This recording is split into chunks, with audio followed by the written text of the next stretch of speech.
Bienvenidos a Reinos Sumergidos. En numerosos registros etnográficos de los siglos XIX y XX, se observa que varias comunidades tradicionales rechazaban ser fotografiadas. La negativa se apoyaba en una comprensión precisa del retrato como acto con consecuencias más allá del desconocimiento técnico o de la timidez. Diversos antropólogos describieron que la captura de la imagen era recibida como una forma de sustracción o pérdida, como si algo que pertenecía al sujeto pudiera quedar fijado fuera de él. En ciertos casos, aparecen testimonios directos de miedo o resistencia, y existen documentos donde los fotógrafos insistieron en obtener retratos mediante presión, insistencia o engaño. La expresión robo del alma, utilizada en muchos informes para condensar la reacción, no siempre provenía de la lengua del grupo retratado. Funcionaba más bien como traducción etnográfica de una percepción común. La imagen no era un gesto inocente. Lo que puede afirmarse con certeza es que la fotografía se vivía como un acto con consecuencias directas sobre la persona.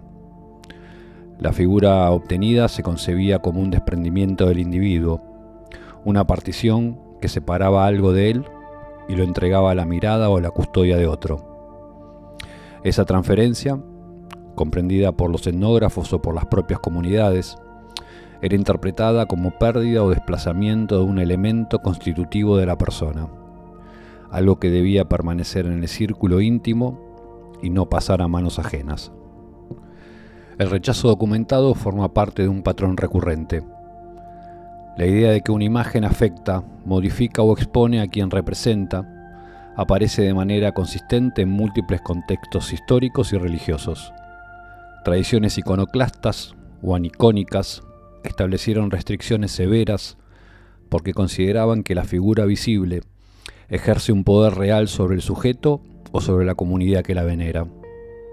Otros grupos espirituales evitaron deliberadamente la reproducción de sus líderes para impedir que la imagen se transformara en foco de autoridad oculto tras su muerte. Y en varias prácticas rituales o conmemorativas, los retratos funerarios, las máscaras y las efigies prolongan la presencia del ausente, otorgándole un modo de existencia que no depende ya de su cuerpo. En estos casos, la imagen actúa como presencia delegada y operativa. Este conjunto de usos muestra que la desconfianza ante la fotografía se inscribe en una comprensión persistente de la relación entre lo visible y lo real, que precede al encuentro con la técnica moderna. La imagen, en múltiples culturas, no es mero reflejo. Es un doble con capacidad de intervenir en la vida del representado. La fotografía, como cualquier procedimiento figurativo, introduce una duplicación.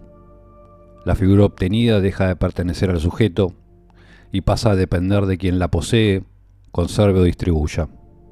Este desplazamiento, aun sin doctrinas explícitas sobre el alma o la identidad, basta para explicar por qué la figura producida deja de pertenecer al sujeto. Dado el sentido común moderno, en el que la imagen se concibe como soporte neutro, esta resistencia histórica podría parecer extraña y difícil de comprender. Pero la historia religiosa, política y ritual evidencia lo contrario. La imagen ha sido una entidad capaz de actuar de manera independiente del cuerpo. La inquietud ante el desdoblamiento se mantiene entre culturas y lo que varía son los métodos de regulación. La captación de la imagen puede prohibirse cuando la representación amenaza con fijar lo que debe permanecer oculto. Puede limitarse cuando toda figura abre un espacio de exposición ante fuerzas políticas, espirituales o rituales, o puede evitarse cuando la imagen adquiere una autonomía que sobrevive al modelo y reconfigura su presencia en el mundo. Desde esta perspectiva, la reacción ante la fotografía deja de parecer superstición ingenua. El retrato sitúa los rasgos del sujeto en un ámbito de operación independiente del retratado. La captación de la imagen no necesita una teoría para producir efectos reales en quienes la experimentan. La imagen entendida en sentido funcional y no estético, como parte fundamental de la persona, adquiere al ser capturada una vida propia, con efectos que pueden volverse indeseados o incontrolables. El contraste con el presente muestra la misma lógica operando bajo un régimen distinto. Aquello que antes se evitaba por su efecto de sustracción, hoy se produce en exceso como una forma de asegurar presencia. La cámara, la pantalla y los archivos digitales actúan como superficies donde la escisión, antes temida, ahora es buscada y multiplicada. La imagen deja de ser sospechosa y se vuelve aspiracional. Se edita, se corrige y se estiliza para componer un imaginario ideal que ya no representa el modelo real, sino al modo en que se desea parecer. Ese proceso implica también la eliminación de rasgos considerados impropios, la selección cuidadosa de aquello que puede circular y la supresión de lo que podría contradecir el estándar dominante. Aunque la función de la imagen se transformó, se mantiene una operación constante. La imagen actúa como fuerza configuradora. Su capacidad de intervenir en la configuración de la identidad sigue intacta. La fotografía, la pantalla y el retrato digital ya no opera como sustracción de algo, pero sí como añadido normativo, como el espacio donde se define qué es lo deseable, lo aceptable o lo valioso. La inquietud ya no procede del temor a ser disminuido, sino de la posibilidad de no coincidir con los estándares idealizados que las propias imágenes instituyen. La distancia entre el rechazo antiguo y la producción masiva de imágenes en el presente mantienen una estructura común.